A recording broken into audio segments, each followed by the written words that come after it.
पञ्चाननाब्जभवषण्मुखवासवाद्याः त्रैविक्रमादिचरितं विबुधास्तु वन्दी भाषापतिः पठति वासरशुद्धिमाला शेषाद्रिशेखर विभो तव सुप्रभातम्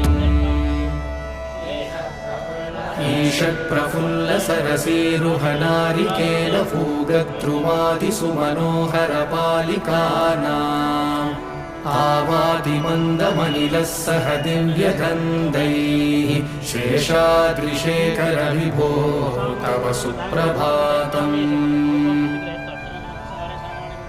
उन्मील्यनेत्रयुगमुत्तमपञ्जरस्ताः पात्रावशिष्टकदलीफलपायसानि भुक्त्वा सलीलमतकेलिसुखाः पठन्ति।